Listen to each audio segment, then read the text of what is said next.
菜菜子出门便火速赶往汤臣一品的核心别墅去，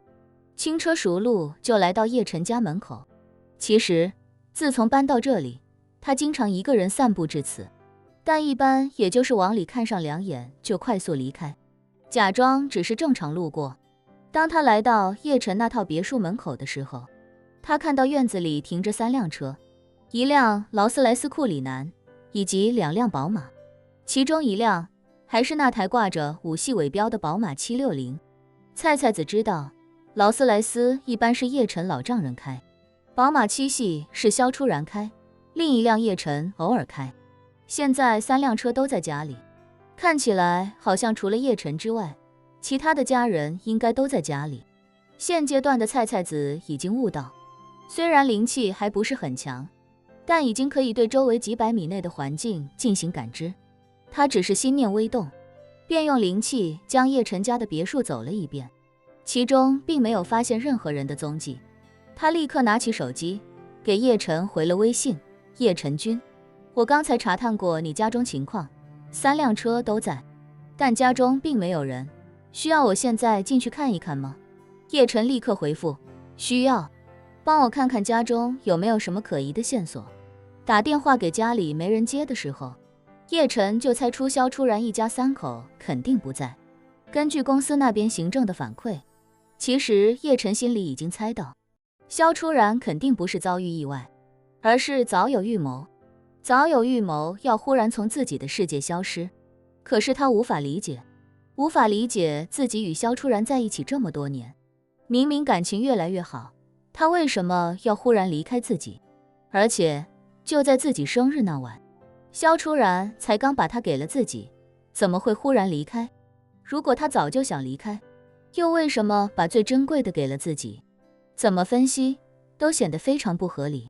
所以他需要菜菜子去家中看个究竟。菜菜子在得到叶晨的许可之后，便直接从别墅侧墙轻松一跃，脚尖在墙面轻轻一点，便身姿灵巧地翻入家中。见房门窗户都关得非常严密，他便选择从正门一掌将门锁击断，将门打开一条缝隙，迅速闪身而入。进到房间里，菜菜子并没有发现什么异常，房间内十分整洁，一点都不像是遇到什么意外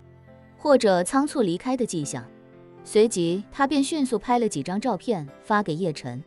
叶晨此时刚刚抵达墨尔本的白金汉宫，收到菜菜子发来的1楼照片，他心中更加诧异。照片上的家里确实看不出什么异常，萧初然的拖鞋甚至都摆放得非常整齐。他心里忐忑不安，便对陈泽凯和洪武说：你俩先回房间，一会告诉我房间号，我要在车里打个电话。陈泽凯立刻恭敬地说：好的，少爷，稍后我把房间号发给您。说罢，他冲洪武使了个眼色，两人赶紧推门下车。车里只剩下叶晨自己，他立刻给菜菜子发去视频通话。菜菜子那边也很快接通，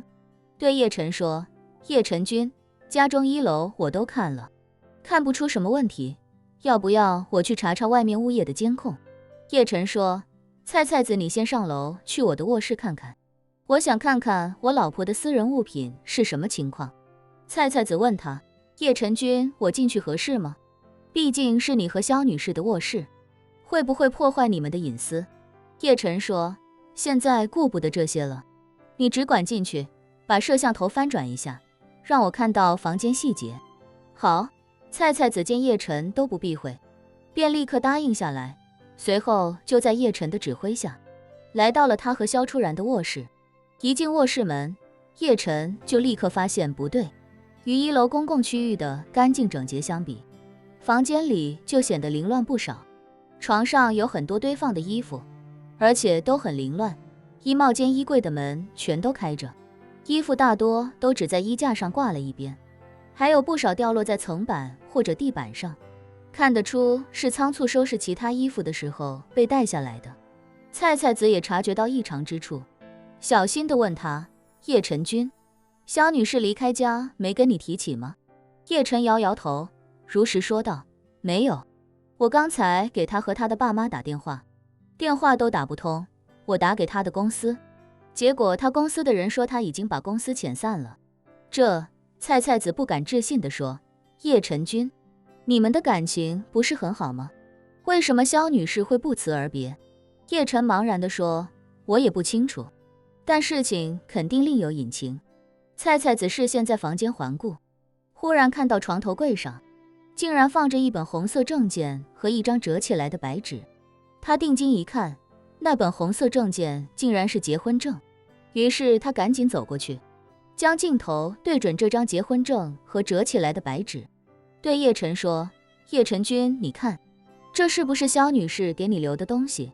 结婚证。叶晨瞳孔瞬间收缩，心跳速度霎时间提了起来。前面的种种已经让他预感到不妙，而这张结婚证竟然被摆在床头柜上，就让他更加警觉。他已经猜到那张折起来的白纸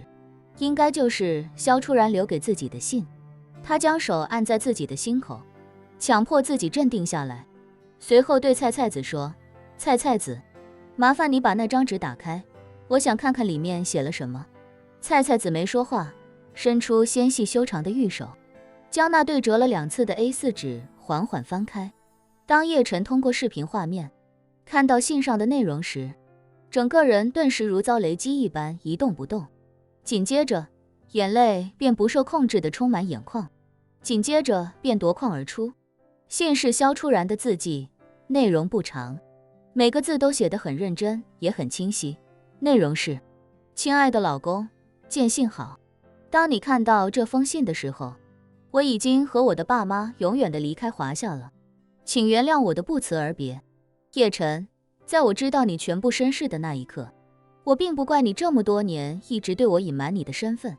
相反，我内心深处特别心疼你这么多年来的隐忍与委屈，也特别感动于你这些年来通过各种途径、各种渠道给予我和家人的帮助和照顾。这么多年来，我一直没有做好一个妻子的角色，也没有尽到一个妻子的义务，对你有太多亏欠。而我的父母，他们有太多的性格缺陷和处事不周，实在抱歉，这些年他们俩给你添了太多的麻烦。尤其是我妈，她那么对你，你还一而再、再而三地原谅她，甚至救她于水火之中。这些年总是要你迁就着我们，总是要你替我们收拾着各种烂摊子，我心中万分惭愧。我知道你还没能替你父母报仇，也知道我们一家人留在你身边只会拖你的后腿，所以经过慎重考虑，我决定带他们2人离开，不再做你的累赘，希望没有我们的干扰和牵挂，你能够心无旁骛，早日大仇得报，早日让自己的人生走入正轨。结婚证你我各有一本，不过因为你身份的原因，这本结婚证严格意义上是没有法律效力的，所以我们这荒唐的夫妻关系从头到尾都是一场梦幻泡影。如今幻梦已醒，泡影已碎，今后你我便不再是夫妻关系，结婚证便各执一本，算作纪念吧。我和我的爸妈这么多年来承蒙你的照顾，于情于理本不该就这样一走了之，可我心里清楚，如果不这样的话，我们之间很难有一个干净利落的结果。所以再次恳请你能原谅我，另外也恳请你不要试图找到我，今后我们2人各处一方，各自安好。